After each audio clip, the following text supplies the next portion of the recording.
Hey Mom, hey Dad. It's me, Ella. Well, a digital version of me. Just a bit older. Amazing what technology can do these days, isn't it? All you need are a couple of pictures, like the ones you share on social media, where they can be taken and used by everybody. I know, for you these pictures are just memories, but for others, they are data. And for me, maybe the beginning of a horrible future. A future where my identity can be stolen just like that. Where I can go to prison for things that I would never do. Imagine my credit score being destroyed, Dad. Or my voice copied to scam you, Mom. Mom, I'm in trouble. I need you to send me money, please. I don't want to become a meme, humiliated by everyone at school. Kill yourself, you fucking loser.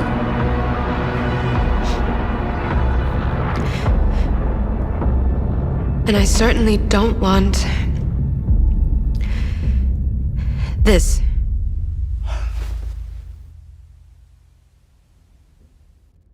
What you share online is like a digital footprint that will follow me around for the rest of my life. I'm telling you this because I know you love me and would never do anything to harm me. So please, Mom, please, Dad, protect my virtual privacy.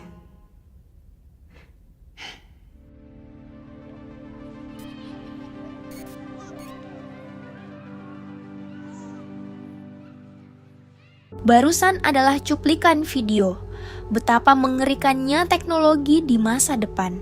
Inilah zaman ketika realitas bisa direkayasa dan kepercayaan bisa dihapus dengan satu klik.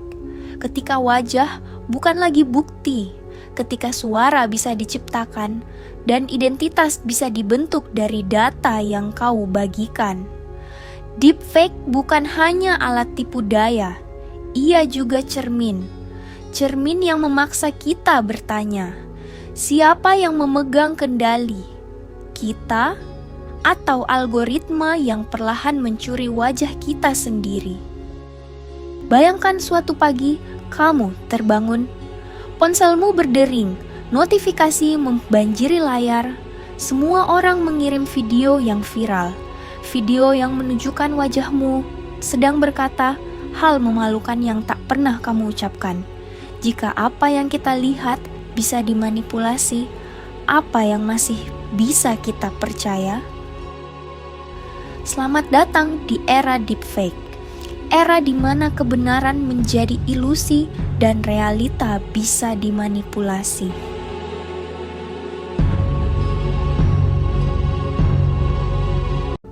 Halo, selamat datang di channel Plot Life, channel yang akan membahas plot kehidupan yang sedang terjadi atau yang akan terjadi. Deepfake adalah teknologi yang memanfaatkan AI dan machine learning untuk menciptakan gambar atau video tiruan yang tampak nyata. Istilah ini muncul dari gabungan kata deep learning plus fake.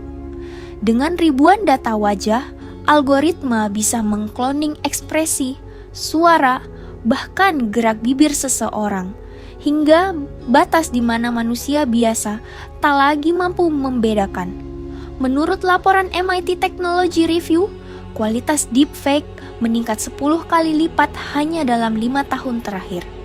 Mata kita dulu jendela kebenaran, sekarang ia bisa jadi pintu kebohongan.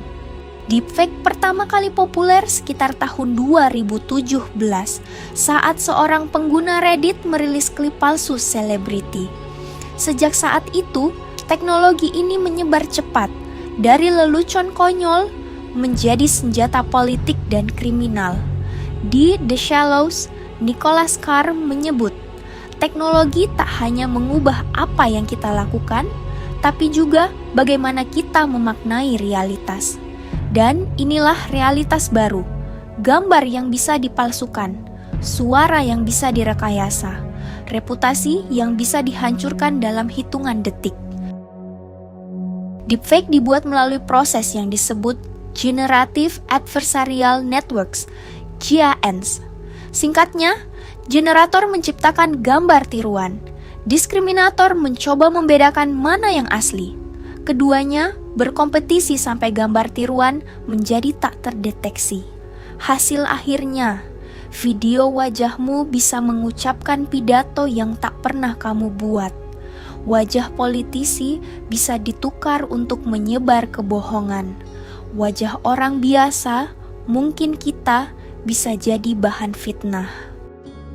World Economic Forum menyebut ketidakpastian digital akan terus meningkat seiring AI, otomatisasi, dan manipulasi visual.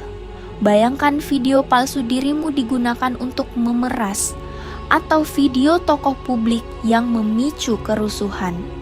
Dalam era ini, kepercayaan jadi mata uang langka.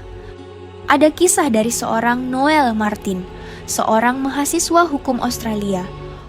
In a split second, my screen was flooded with that image and dozens more images of me that had been stolen from my social media on links connected to porn sites. Foto-fotonya dicuri lalu dimanipulasi menjadi konten vulgar.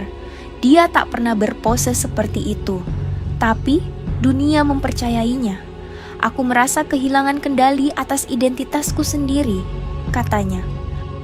Bayangkan kalau orang lain bisa menciptakan versi palsu dirimu, lalu dunia lebih memilih percaya pada kebohongan itu. Apakah kita masih punya kendali atas siapa diri kita di mata publik? Bagaimana kita bisa melindungi diri dari deepfake ini?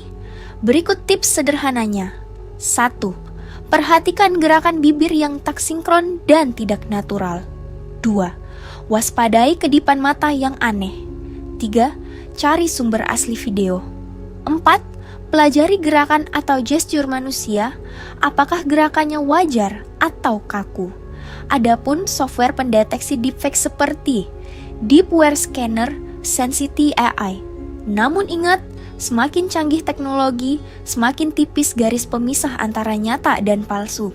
Dan ingat juga, inilah titik lemah kita di saat kita sibuk dengan dunia virtual atau digital yang membuat kita kebingungan dengan era deepfake ini. Dulu, kamera dianggap alat perekam kebenaran. Hari ini, ia bisa menjadi mesin kebohongan paling canggih. Lalu, siapa yang diuntungkan ketika kebenaran bisa dibentuk sesuka hati? Kalau kamu punya pendapat soal ini, tulis di komentar.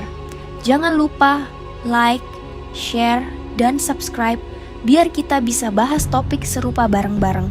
Sampai jumpa di video berikutnya. Sebelum dunia berubah lagi.